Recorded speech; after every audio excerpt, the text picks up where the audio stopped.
Salve, espero que você esteja bem, eu estou bem, graças a Deus. Bem-vindo para mais um vídeo importante para você que está inserido no âmbito tributário, para você que quer começar a atuar nesse mercado, que é um dos mais lucrativos, papel das obrigações acessórias no âmbito da recuperação tributária. Se você não me conhece, eu sou Marcos Adriano Silva, contador e advogado, CEO do Grupo Save, com mais de 17 anos de experiência tanto no mercado contábil e tributário, mentor de pessoas que faturam mais de R$100 mil por mês trabalhando com os 3 bens mais preciosos de uma pessoa: família, negócio e patrimônio, através das ferramentas relacionadas à recuperação tributária, planejamento tributário e holding. E hoje nós vamos falar a respeito de uma etapa muito importante, sobre as obrigações acessórias. O que é obrigação acessória? É um documento, é uma declaração que tem por objetivo ser transmitida ao fisco para comprovação que a obrigação principal foi atendida. Uma definição doutrinária e sim uma definição muito objetiva e prática a respeito disso. Nós, sempre que falamos do mercado tributário, nos concentramos aonde tem mais dinheiro. As obrigações acessórias, elas têm um papel importantíssimo e muitas vezes nós não damos a atenção devida a esse ponto. Afinal, se nós voltarmos um pouco no tempo, se nós entendermos a história, e ela não é muito longa, é possível identificar que houve uma evolução muito grande no âmbito nacional a respeito desse ponto. Quando eu estava na minha primeira graduação de Ciências Contábeis, nós tínhamos o fenômeno lá na época, do PAC lá da Dilma, o processo de integração das normas internacionais da contabilidade com o advento da Lei 11.638 e a implementação do projeto SPED. Esse momento foi muito importante na história da contabilidade, mais precisamente do tributário em geral, que nós sentíamos que haveria uma mudança drástica e havia o quê? Uma insegurança. Quando o ser humano ele carece de uma previsibilidade de futuro, nos gera insegurança, nos gera medo, receio e assim sucessivamente. E isso é até interessante nós falarmos, que eu faço uma associação muito precisa com o momento da reforma tributária. Por isso que nós estamos falando desde 2021, que vai surgir de oportunidade muito grande. E lá naquela época, os contadores imaginavam que acabou o papel do contador. Iria voltar a ser o guarda-livro. O sistema vai fazer tudo. Esse processo aí de contabilização internacional, então, nem se fala. E olha só o que aconteceu, pessoal. Ali foi um marco e talvez um dos mais importantes, até a reforma, na profissão contábil. A partir do momento da implementação da nota fiscal eletrônica e dos SPEDs, a respeito dessa nossa conversa, o papel do contador mudou muito. Com a implementação da tecnologia aliada ao controle de arrecadação, o contador passou a ter um papel importantíssimo, e principalmente aquele com conhecimento fiscal. Afinal, as informações agora elas são detalhadas por nota, por item, programa validador que não te permite entregar a obrigação acessória se não tiver a devida conciliação mínima necessária, várias declarações acessórias que já são confrontadas.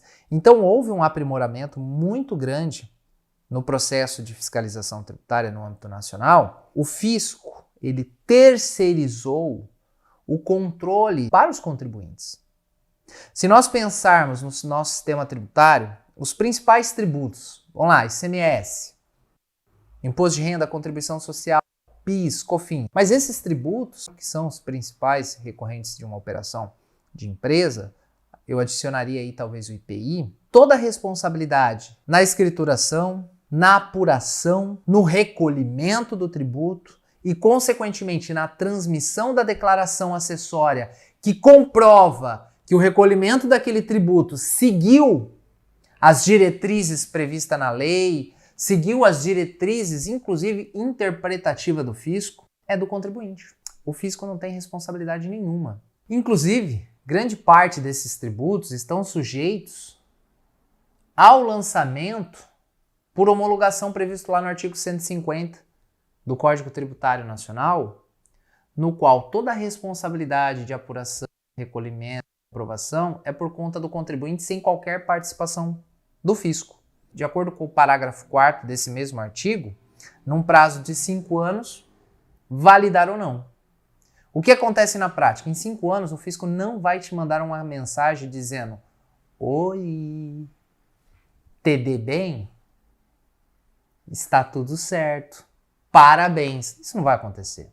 No prazo de 5 anos, no máximo, você pode ser intimado a prestar esclarecimentos sobre a respeito de um fato que o fisco não entendeu ou discorda e, consequentemente, ocorre aqui o início da abertura de um processo de fiscalização. Mas no prazo de 5 anos, caso o fisco não se manifeste, ele perdeu esse prazo e ocorre aqui a homologação tácita, ou seja, pelo silêncio do fisco, concorda-se, entende-se que está tudo correto e ele perde o direito. Aí tem uma questão de qual que é o prazo de 5 anos.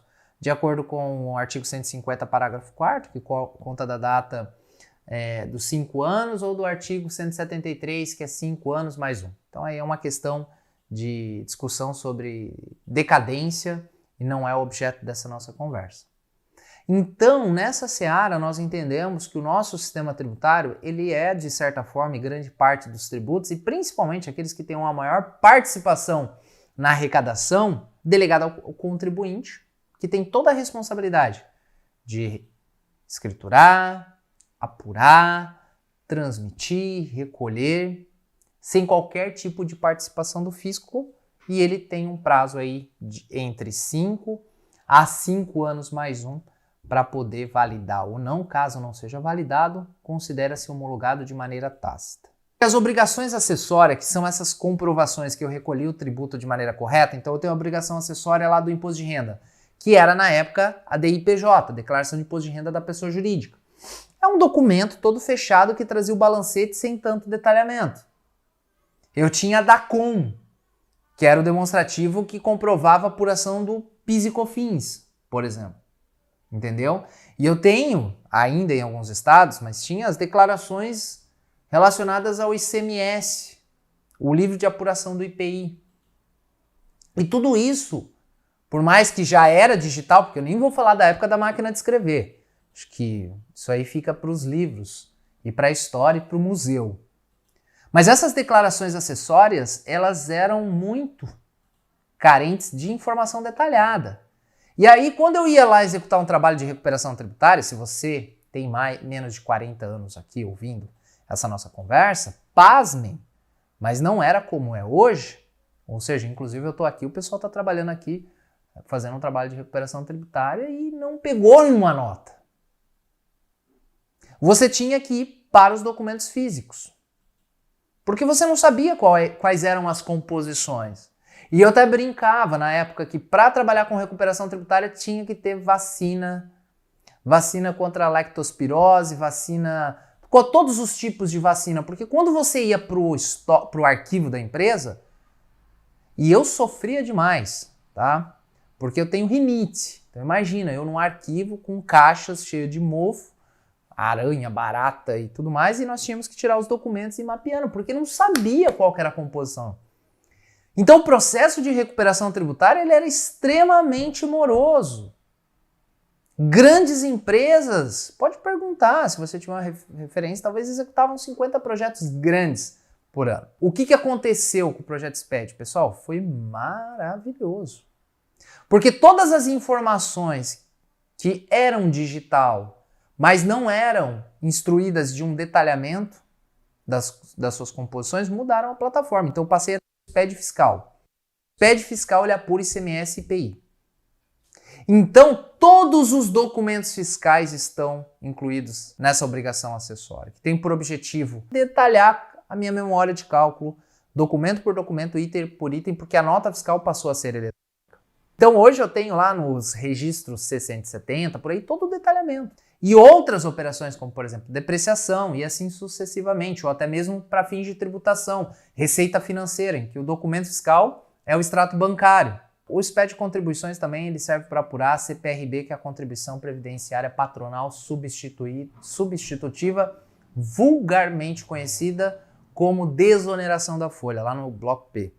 Mas, regra geral, ele é a base de consulta para apuração de PIS e COFINS, que PIS e COFINS representa dependendo da segmentação do seu escritório, ou você que quer ingressar, 90% da receita de recuperação tributária. Ato sequencial e espaçado, houve a migração para um SPED contábil e um SPED fiscal, que é a apuração do imposto de renda. Eu parto do SPED contábil, porque a apuração de imposto de renda leva em consideração os fatos contábeis, e aí eu faço as adições e as exclusões no LALUR, e chego à apuração do meu imposto de renda e contribuição social num nível de detalhamento absurdo.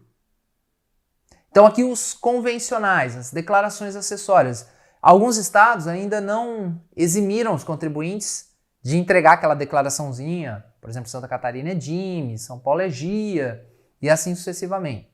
Os estados ainda não se sentem seguros.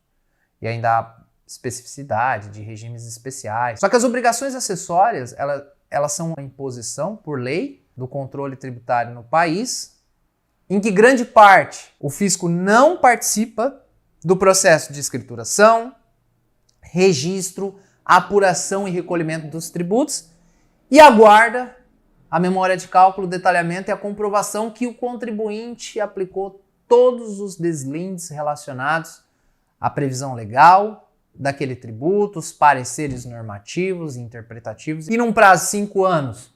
E aí, dependendo da situação, cobrar, caso contrário, precluiu esse direito, né? Estamos falando aí do prazo decadencial. Resumo.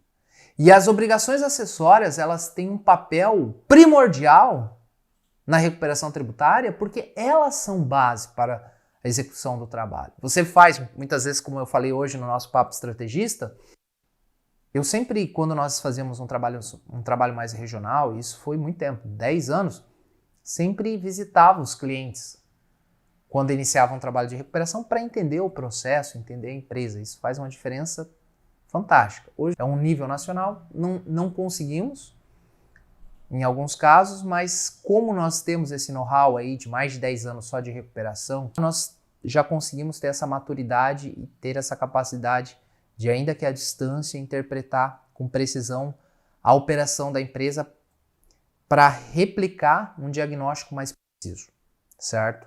Mas o que acontece? Como eu falei, como eu havia comentado lá anteriormente, essa migração ela nos permitiu dar velocidade nos trabalhos, porque hoje eu condenso a escrituração contábil digital e a escrituração contábil fiscal digital e começo a trabalhar e a desconstruir e reconstruir as apurações para fins de apuração e recuperação tributária. Então, conhecer as obrigações acessórias é um papel importantíssimo. Você não vai conseguir trabalhar com recuperação tributária se não conhecer pelo menos essas 4 obrigações acessórias. ECD, ECF, FD fiscal e FD contribuições, e lembrando que grande parte das oportunidades estão PIS e COFINS. E com isso, nós conseguimos importar esses arquivos, começar o mapeamento das oportunidades. E isso nos permitiu dar velocidade.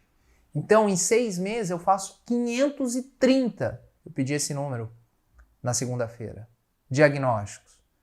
Se nós voltarmos, os grandes não faziam 50 no ano. Então, hoje nós temos capacidade, por exemplo, de fazer 200 por mês. Mas graças à evolução, à tecnologia aliada ao mercado tributário. Vou fazer uma palestra, inclusive, no final de ano, que é sobre tecnologia na área tributária aliada ao VLAN. Certo? Porque também tem os pormenores a respeito disso. Mas essa evolução tecnológica das obrigações acessórias nos permitiram dar velocidade e, consequentemente, o pessoal ganha mais dinheiro, atender mais empresas, atender com mais precisão. A importância de conhecer a obrigação acessória, porque ela é um aliado, ela é a base, ela é a nossa memória, ela é a nossa base de dados, a origem das informações, e ela é o ponto de partida para a reconstrução. Inclusive, dependendo da estratégia, nós temos que retificar as declarações acessórias. Por exemplo, pedir restituição ou ressarcimento de um crédito. Se você não sabe, Tihai, deixa aqui no vídeo diferença entre compensação, restituição e ressarcimento. Tem um vídeo aqui que te ensina sobre isso. Aula de hoje, pessoal. Papel importante das obrigações acessórias, tem que conhecer, é importante dominar E principalmente, se você quiser atuar executando os trabalhos, que não necessariamente você precisa executar, você pode atuar de maneira mais comercial ou não, você tem que entender, você tem que conhecer as obrigações acessórias. E se você já deixa um convite, quer participar de uma aula exclusiva, entendendo quais são as principais oportunidades, tendências e atualidades de maneira prática, o que você deve fazer amanhã para ganhar dinheiro na área tributária, toda terça-feira, às 9 horas da manhã, ao vivo, aqui no YouTube. Com isso você consegue agregar muita informação e, consequentemente, também participar da estratégia para aplicar e conseguir faturar R$100 mil atuando na área tributária. Valeu, pessoal!